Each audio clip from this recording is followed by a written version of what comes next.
சந்திரனும் கார்த்திகாவும் நீச்சல் போட்டிக்கு பெயர் கொடுக்க உற்சாகமாக கிளம்பி சென்றனர். அவர்கள் சென்ற பிறகு தீபக் தனது பைக்கை எடுத்துக்கொண்டு கார்த்திகாவிற்கு தேவையான நீச்சல் உடைகளை வாங்குவதற்காக கடைவீதிக்கு கிளம்பினான். அவன் கீழே வாசலுக்கு இறங்கி வரும்போது எதிர் வீட்டு கண்ணனின் குழந்தை கீழே நின்று விளையாடி கொண்டிருந்தது. அது எப்போதும் போல தன் மழலை கைகளால் தீபக்கை பார்த்ததும் டாட்டா காட்டியது. வழக்கம் போல இம்முறையும் ஒரு ஃப்ளையிங் கிஸ்ஸை பறக்கவிட்டது. இந்த முறை தீபக்கின் மனதின் ஓரம் ஒரு சிறிய வலி பிறந்தது. தனது திருமண வாழ்க்கையை பற்றி எத்தனை கனவுகள் கண்டிருப்பான், எத்தனை கோட்டைகள் கட்டியிருப்பான். ஒரு 31 வயது ஆணுக்கு திருமணம் செய்யும்போது ஆசை இருக்காதா? தானும் ஒரு குழந்தையை கையில் கொஞ்ச வேண்டும் என்ற ஏக்கம் இருக்காதா? அனைத்து ஆசைகளையும் கட்டுப்படுத்தி கொண்டு தன் மனைவிக்காக வாழ்ந்தவன் இன்று உணர்ச்சியற்ற மனிதன் என்ற பெயரை சுமந்து கொண்டு நிற்கிறான். நடந்த விஷயங்களை நினைத்து பார்த்த தீபக்கின் கண்கள் மெதுவாக கலங்கியது. அதில் வரும் கண்ணீர் துளியிலும் கார்த்திகாவின் முகமே அவனுக்கு தெரிந்தது. மீண்டும் தனது மனைவியின் சவால் நினைவுக்கு வந்தவனாக வண்டியை எடுத்துவிட்டு கிளம்பினான். அவன் சாலையில் நிதானமாக சென்று கொண்டிருந்த போது எதிர்பாராத விதமாக ஒரு சிறு குழந்தை பலூனை துரத்தி கொண்டு திடீரென்று சாலையின் குறுக்கே ஓடி வந்தது. அதே சமயம் எதிரே ஒரு லாரி அசுர வேகத்தில் அந்த குழந்தையை நோக்கி வந்து கொண்டிருந்தது. ஐயோ பாப்பா!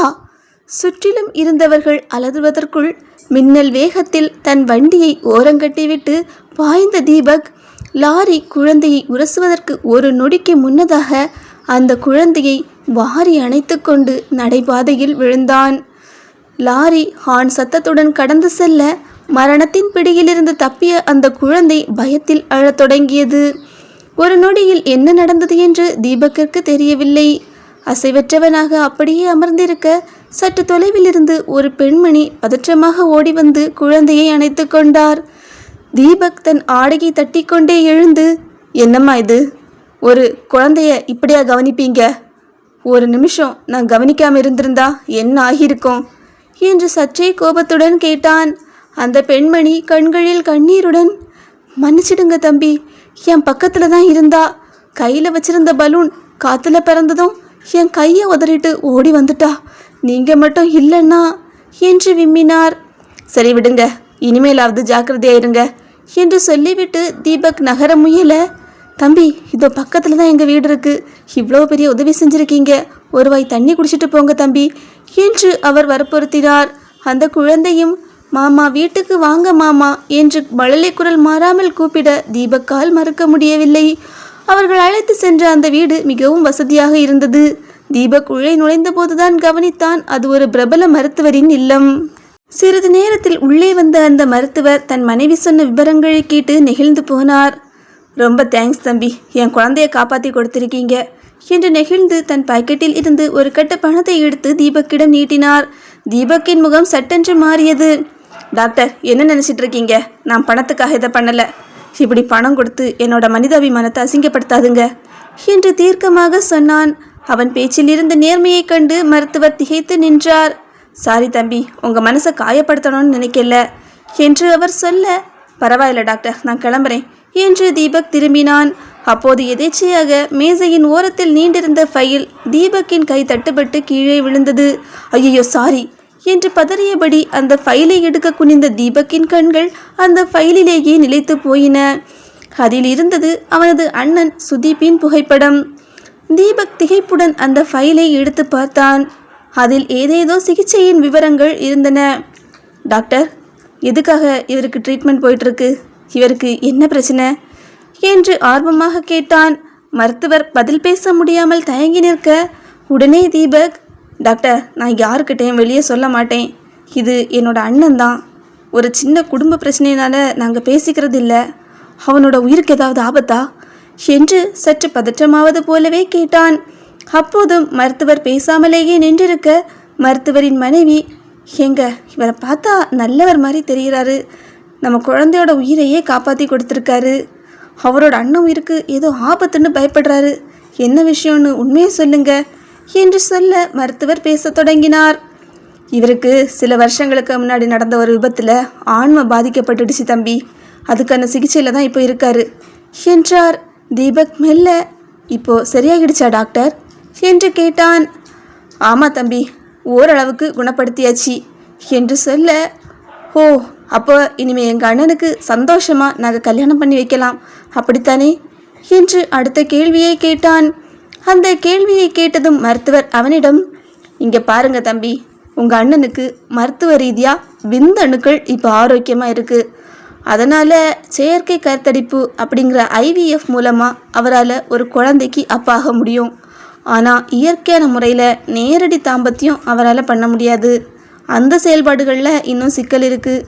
இது ஒரு பெரிய மருத்துவ ரகசியம் தம்பி என்று உண்மையை சொன்னார். நீங்கள் கல்யாணம் பண்ணி வைக்கிறதுனா கூட இந்த உண்மையை பொண்ணு வீட்டுக்காரங்க கிட்ட சொல்லி அவங்களோட முழு சம்மதத்தோட கல்யாணம் பண்ணி வச்சிங்கன்னா அவரோட வாழ்க்கையில் எந்த பிரச்சனையும் வராது என்று சொல்லி முடித்தார். இதை கேட்ட தீபக்கின் மூளை மின்னல் வேகத்தில் வேலை செய்தது. சுதீப்பின் அகங்காரத்தை அடக்க தகுந்த ஆயுதம் இப்போது அவனிடம் இருப்பதை உணர்ந்தான். தன் மனதிற்குள், எல்லாம் நல்லதுக்கு தான், என்னை இங்கே வர வைக்கிறதுக்காகவும் இந்த ரகசியத்தை நான் தெரிஞ்சுக்கிறதுக்காகவும் தான் கடவுள் இப்படி ஒரு நாடகத்தை ஆடியிருக்காரு என்று நினைத்து கொண்டான். பிறகு மருத்துவரிடமிருந்து விடை பெற்று வெளியே வந்த தீபக் தான் வந்த வேலையை அப்படியே மறந்து போனான். கார்த்திகாவிற்கு நீச்சல் உடை வாங்க வேண்டும் என்ற எண்ணம் தற்காலிகமாக மறைந்து அவனது கை தானாகவே நிலாவின் எண்ணிற்கு டயல் செய்தது. மறுமுனையில் போனை எடுத்த நிலா, சொல்லுங்க அண்ணா, என்ன விஷயம் என்று கேட்கும் முன்பே தீபக் படபடப்பாக பேச ஆரம்பித்தான். நிலா, இங்கே பாரு, நீ நினைக்கிற மாதிரி அந்த சுதீப்புக்கு குழந்தை பெற்றுக்கிற தகுதியெல்லாம் இன்னும் முழுசாக வரல. இப்போ தான் அவனுக்கு ட்ரீட்மெண்ட் கொடுத்துக்கிட்டு இருக்க அந்த டாக்டரை பார்த்தேன். அவனை நீ கல்யாணம் பண்ணிக்கிட்டாலும் உனக்கு மெடிக்கல் மூலமாக தான் குழந்தை பெற்றுக்க முடியும். இயற்கையான தாம்பத்தியம் அவனால் முடியாது.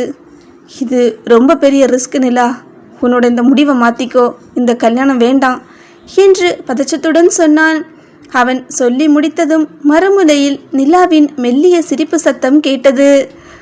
அண்ணா, நான் ஒரு லாயர் அண்ணா. என்ன நினச்சிருக்கீங்க? நான் அவன் கூட கொஞ்சம் குலாவி குழந்தை பெற்றுக்கிறோங்கிற ஆசையில் அவனை கல்யாணம் பண்ணிக்க போகலை. என்னோட நோக்கமே வேற. இப்போ நான் பின்வாங்கினா இதே ரகசியத்தை மறைச்சி இன்னொரு அப்பாவி பொண்ணை அவங்க ஏமாற்றி கல்யாணம் பண்ண மாட்டாங்கன்னு என்ன நிச்சயம் என்று கேட்டாள். அவள் குரலில் இருந்த அந்த உறுதி தீபக்கை யோசிக்க வைத்தது. நிலா தொடர்ந்தாள். நம்ம எடுத்த முயற்சி எடுத்ததாகவே இருக்கட்டும் அண்ணா. இதனால் எனக்கு எந்த பாதிப்பும் இல்லை, வருத்தமும் இல்லை. கல்யாணம்னு என்னைக்கு குறிச்சிருக்காங்களோ அன்னைக்கு நிச்சயமாக நடக்கணும். இதில் எந்த மாற்றமும் வேண்டாம் என்று தீர்க்கமாக சொன்னாள். நிலாவின் பிடிவாதத்திற்கு முன்னால் தீபக் செய்வதறியாமல் திகைத்து நின்றான். சரி நிலா, உன் இஷ்டம் என்று சொல்லிவிட்டு ஃபோனை வைக்க முயன்றான். சட்டென நிலா அவனிடம், அண்ணா இருங்க, எனக்கு ஒரு சின்ன ஹெல்ப் பண்ணுங்க என்று சொல்லிவிட்டு சில ரகசிய திட்டங்களை தீபக்கிடம் விவரித்தாள். அவள் சொன்னதை கேட்டதும் தீபக்கின் முகம் மலர்ந்தது. கண்டிப்பா நிலா, நீ சொன்ன மாதிரியே நான் பண்ணுறேன் என்று ஒரு புதிய நம்பிக்கையுடன் சொல்லிவிட்டு ஃபோனை வைத்தான் தீபக். நிலாவுடன் பேசி முடித்த தீபக் ஒரு வழியாக தன் கவனத்தை திசை திருப்பி கடைக்குள் நுழைந்தான். கார்த்திகாவிற்காக நீச்சல் உடைகளை ஒவ்வொன்றாக தேர்ந்தெடுத்த போது அவனுக்கே தெரியாமல் உதட்டில் ஒரு மெல்லிய புன்னகை அரும்பியது. அந்த உடைகளை பார்த்து கொண்டிருந்த அவனது மனத்திரையில் கடந்த கால நினைவுகள் நிழலாடின. முதல் முறையாக ஒரு மாடல் லெஹங்காவை அவளிடம் கொடுத்து, இதை போட்டுப்பாரு என்று சொன்னபோது கார்த்திகா செய்த ரகளைகள் ஒவ்வொன்றாக நினைவுக்கு வந்தன. என்னங்க இது கிழிஞ்சிருக்கு, இதெல்லாம் என்னால் போட முடியாது என்று அவள் முகத்தை சுழித்து கொண்டு அடம் பிடித்தது அவன் கண்முன் வந்து சென்றது. கையில் இருந்த நவீன நீச்சல் உடையை பார்த்த தீபக், ஒரு லெஹங்காவுக்கே ஊற கூட்டினவ இப்போ இந்த ஸ்விம்மிங் காஸ்டியூமை பார்த்தா என்ன பண்ண போகிறாளோ என்று நினைத்து தனக்குள்ளேயே சிரித்து கொண்டான். கார்த்திகாவிற்காக நீச்சல் உடைகளை வாங்கி கொண்டு தீபக் கடையை விட்டு வெளியே வந்த அந்த தருணத்தில் அவனது ஃபோன் விடாமல் ஒலித்தது. திரையில் சந்திரனின் பெயர் மின்னியது. ஹலோ, என்னடா சந்து, பேர் கொடுத்தாச்சா? எல்லாம் ஓகே தானே என்று தீபக் உற்சாகமாக கேட்க மறுமுனையில் சந்திரனின் குரல் பதற்றத்தில் நடுங்கியது. ஏ தீபா, சீக்கிரம் இங்கே வாடா, உன் பொண்டாட்டி இங்கே வந்து பெரிய பிரச்சனையே பண்ணிட்டு இருக்காடா என்று சந்திரன் கத்தினான். தீபக் அப்படியே அதிர்ந்து போனான். என்னடா சொல்ற? அங்க என்ன ஆச்சு? இப்படி நீயே பதற அளவுக்கு அவ என்ன பிரச்சனை பண்ணுனா? சந்திரன் ஒரு பெருமூச்சை விட்டு விட்டு தொடர்ந்தான். இங்க பிராக்டிஸ்க்கு வந்திருக்க மற்ற பொண்ணுங்க ஸ்விம்மிங் காஸ்டியூம் போட்டிருக்காங்கடா. அதை பார்த்த உன் பொண்டாட்டி அவங்க கிட்ட போய், என்னம்மா இது, கொஞ்சம் கூட வெக்கமே இல்லாமல் எப்படி ட்ரெஸ் போட்டுட்ருக்கீங்க, அடக்க ஒடுக்கமாக ட்ரெஸ் போட தெரியாதான்னு சண்டை போட்டுக்கிட்டு இருக்காடா. அந்த பொண்ணுங்க அவளை பார்த்து பட்டிக்காடு நீச்சல் போட்டிக்கு வந்திருக்குன்னு சொல்ல போய் அதுக்கு உன்னோட பொண்டாட்டியும் அவளோட அப்பாவும் அந்த பொண்ணுங்க கிட்ட சண்டை போட்டுக்கிட்டு இருக்காங்கடா. என்னால் சமாளிக்க முடியலடா, கொஞ்சம் சீக்கிரம் கிளம்பி வாடா. இப்படியே போனால் எங்கள் எல்லாரையும் வெளியில் துரத்திடுவாங்க போல. இதை கேட்டதும் தீபக் அப்படியே தலையில் கை வைத்து கொண்டான். கார்த்திகா அடம்பிடிப்பாள் என்று அவனுக்கு தெரியும். ஆனால் மற்ற பெண்களுக்கு பண்பாட்டு பாடம் எடுப்பாள் என்று அவன் நினைக்கவே இல்லை. இனி அவளை சமாதானப்படுத்தி அந்த நீச்சல் குளத்திற்குள் இறங்க வைக்க இன்னும் எத்தனை நாடகங்களை அரங்கேற்ற வேண்டுமோ என்று யோசித்தபடியே வண்டியை வேகமாக நீச்சல் குளத்தை நோக்கி திருப்பினான். தீபக் வேகமாக அடித்து பிடித்து கொண்டு நீச்சல் பயிற்சி நடக்கும் இடத்திற்கு சென்றடைந்தான். அங்கே கார்த்திகாவும் பொன்னம்பலமும் வெளியே வருவதற்கு தயாராக நின்று கொண்டிருந்தனர். சந்திரன் தலையில் கை வைத்தபடி அவர்களுக்கு பின்னால் வர தீபக் அவர்களை நெருங்கி சென்று நின்றான். சந்திரனை பார்த்ததும் ஒன்றும் தெரியாதவன் போல, என்ன சந்திரா, இங்கே என்ன பண்ணுறீங்க, என்ன விஷயம் என்று கேட்டான் தீபக். அது தங்கச்சி நீச்சல் போட்டிக்கு பேர் கொடுக்கணும்னு சொல்லிச்சு, அதான் கூட்டிகிட்டு வந்தேன் என்று சந்திரன் இழுக்க, ஓஹோ பேர் கொடுத்தாச்சா என்று கேட்டான் தீபக். சந்திரன் மெல்ல இல்லை என்று தலையசைக்க தீபக் கைகளை தட்டி சத்தமாக சிரித்தான். அந்த சிரிப்பு கார்த்திகாவை சுடீரென்று சுட்டது. அதானே பார்த்தேன், டேய் நான் தான் அன்னைக்கே சொன்னேன்ல அவளால் எதுவுமே முடியாதுன்னு, எல்லாம் செஞ்சிடுவேன்னு நல்ல பில்டப் கொடுப்பா. ஆனால் அவளை நம்பணும்னு வச்சிக்க, லாஸ்ட் நேரத்தில் அப்படியே காலை வாரி விட்டுடுவா, பார்த்துக்கோ. கார்த்திகா கோபமாக சந்திரனை பார்த்து, அண்ணா உங்கள் ஃப்ரெண்டுக்கு இப்போ என்ன வேணுமா? எனக்கும் அவருக்கும் தான் எந்த சம்மந்தமே இல்லைன்னு ஆயிடுச்சுல்ல, அப்புறம் எதுக்கு தேவையில்லாமல் வந்து நிற்கிறாரு? உடனே தீபக் மீண்டும் சந்திரனிடம் திரும்பி, டே சந்திரா சொல்லுடா அவகிட்ட, நான் ஒன்றும் அவளை பார்க்க இங்கே வரலை. அண்ணா யாரை பார்க்க வந்தா என்ன, வந்த வேலையை பார்த்துட்டு போ சொல்லுங்க அண்ணா, எதுக்காக இங்கே வந்து வம்பு பண்ணிகிட்டு இருக்காரு என்று கார்த்திகா கேட்க, டே சந்து, யாரோ 2 வருஷத்தில் சாதிப்பெண்ணு சவால் விட்டுருக்காங்க. ஆனால் 2 வருஷத்தில் சும்மா பேசத்தான் செய்வா போல, பார்த்துடுவோமே யார் ஜெயிக்கிறாங்கன்னு. இந்த மாதிரி பயந்த பொண்ணுங்க எல்லாம் ஜெயிக்கவே மாட்டாங்க. பொதுவாக பொண்ணுங்கனாலே பயந்தான், பயத்தை தவிர பொண்ணுங்களுக்கு வேற ஒன்றுமே கிடையாது என்று கார்த்திகாவை குத்தி காட்டினான். கார்த்திகாவுக்கு இப்போது கோபம் தலைக்கேறியது.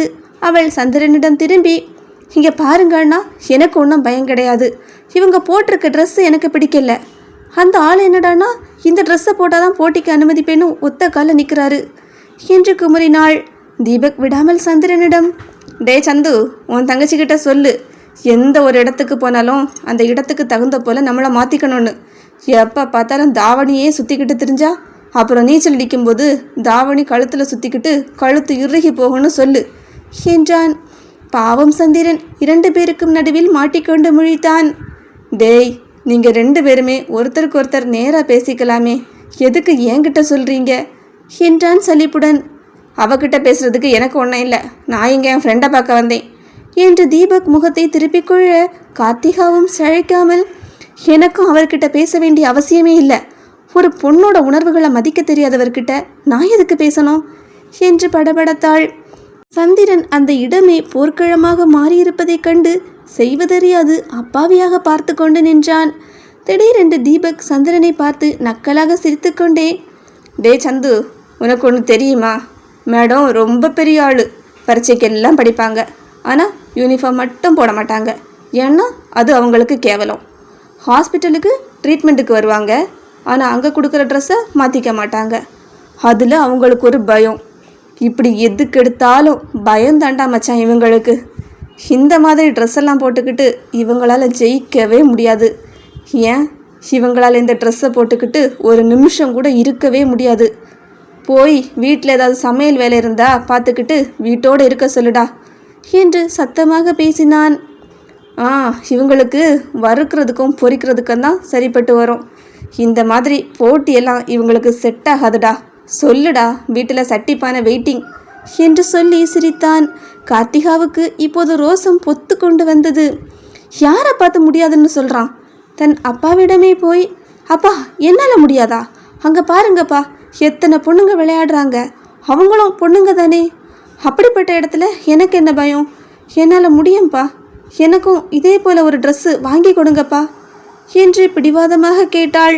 அவள் தந்தை பொன்னம்பலம் சற்றே தயக்கத்துடன், இல்லைம்மா இதெல்லாம் வேண்டாமா என்று சொல்ல கார்த்திகா விடவில்லை. இல்லைப்பா, நானும் அவரானு ஒரு கை பார்த்துடுறேன். என்ன அவ்வளவு கேவலமாக நினச்சிட்டாரா? எனக்கு படிப்பு வரலைன்னா அதுக்காக நீச்சலும் வராதுன்னு அர்த்தமா? ஒரு ட்ரெஸ்ஸுக்காக என்னோட திறமையை என்னால் விட்டு கொடுக்க முடியாதுப்பா என்று உறுதியாக சொன்னாள். அப்போதும் தீபக் விடுவதாக இல்லை. சந்திரனிடம் திரும்பி, டே சந்து, ட்ரெஸ் எல்லாம் ப்ராக்டிஸ் பண்ணுற இடத்துல தான் கொடுப்பாங்க, இங்கே வெளியே போய் வாங்க முடியாதுன்னு சொல்லுடா. இது கூட தெரியாமல் நீச்சல் அடிக்க வந்துட்டாங்க என்று மேலும் எரியும் நெருப்பில் எண்ணெயை ஊற்றினான். வாங்கப்பா, நாமளும் போய் அங்கேயே ட்ரெஸ் வாங்குவோம் என்று கார்த்திகா முன்னே நகர, தீபக் யாருக்கும் தெரியாமல் தான் வாங்கி வைத்திருந்த அந்த நீச்சல் உடை பார்சலை சந்திரனிடம் வேகமாக திணித்தான்.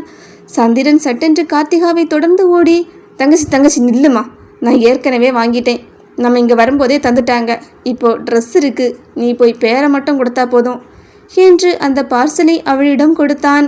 கார்த்திகா அந்த ஆடையை பெற்றுக்கொண்டு ஒரு பெரிய வெற்றியை அடைந்தது போன்ற சவாலான பார்வையோடு தீபக்கை பார்த்தாள். பிறகு கம்பீரமாக போட்டிக்கு பெயர் கொடுக்க சென்றாள். அவள் சென்ற பிறகு தீபக் சந்திரனை பார்த்து மெலிதாக சிரிக்க, சந்திரன் அவனை வியப்புடன் பார்த்தான். என்ன தீபா, மறுபடியும் உன் பிளான் சக்சஸா? கலக்கிறடா நீ என்று சொல்லி இருவரும் அந்த தந்திரமான வெற்றியை சிரிப்போடு பகிர்ந்து கொண்டனர். தீபக் தூரத்தில் நின்று கொண்டு கார்த்திகா அந்த பார்சலை எடுத்துக்கொண்டு உடைமாற்றும் அறைக்கு செல்லுவதை மௌனமாக பார்த்து கொண்டிருந்தான். அவனது மனதிற்குள்ளோ ஒரு பெரும் நிம்மதி. நேராக கொடுத்திருந்தால், இது கயிறு மாதிரி இருக்கு, சின்னதாக இருக்கு, உடம்போத ஒட்டி இருக்கு, போட மாட்டேன் என்று அடம் பிடித்திருப்பாள். ஆனால் இப்போது அவளது தன்மானத்தை தூண்டிவிட்டதில் அவளே அந்த உடையை விரும்பி பெற்றுக்கொண்டாள். சந்திரன் தீபக்கின் தோளில் தட்டி, டேய் எப்படிரா, அவகிட்ட ஒரு வார்த்தை கூட பேசாம நீ நினைச்ச ட்ரெஸ்ஸை அவளை போட வச்சிட்டியே, நீ ஒரு கில்லாடி தாண்டா என்றான் வியப்புடன். தீபக் மெலிதாக சிரித்து கொண்டு, சந்தர்ப்பமும் சூழ்நிலையும் சரியா இருந்தா எந்த பிடிவாதத்தையும் உடைக்கலாம் சந்து. அவளுக்கு இப்போ அந்த ட்ரெஸ் மேலே இருந்த தயக்கத்தை விட என்கிட்ட தோக்கக்கூடாதுன்னு வைராக்கியம்தான் அதிகமாக இருக்குது. அந்த வைராக்கியம்தான் அவளை ஜெயிக்க வைக்கும் என்றான். சற்று நேரத்தில் கார்த்திகா அந்த நீச்சல் உடையை அணிந்து கொண்டு வெளியே வந்தாள். அவளை பார்த்ததும் தீபக்கிற்கு தூக்கி வாரி போட்டது. நீச்சல் உடையை அழகாக அணிந்தவள் மிக நேர்த்தியாக துப்பட்டாவை போர்த்தி கொண்டு வெளியே வந்தாள். நேராக தீபக்கிடம் வந்து நின்று சந்திரனை பார்த்து, என்னமோ உங்கள் ஃப்ரெண்டு நான் எதுக்குமே லாயக்கில்லைன்னு சொன்னாரே, இப்போ அந்த வாயை கொண்டு எங்கே வச்சுக்குவாருன்னு கேளுங்க அண்ணா என்று கேட்டாள்.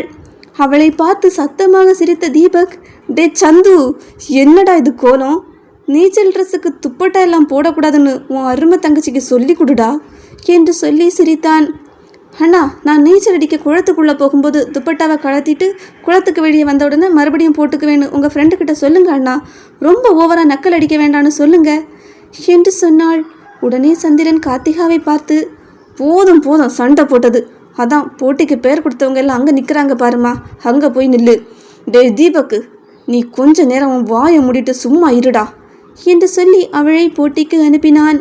ஆரம்பத்தில் அவளுக்கு சற்று கூச்சமாக இருந்தாலும் தீபக்கின் எகத்தாளமான பேச்சுக்கள் அவளது கூச்சத்தை மறைத்து ஒரு போர்க்களத்திற்கு செல்லும் வீரனை போன்ற துணிச்சலை அவளுக்கு தந்திருந்தது.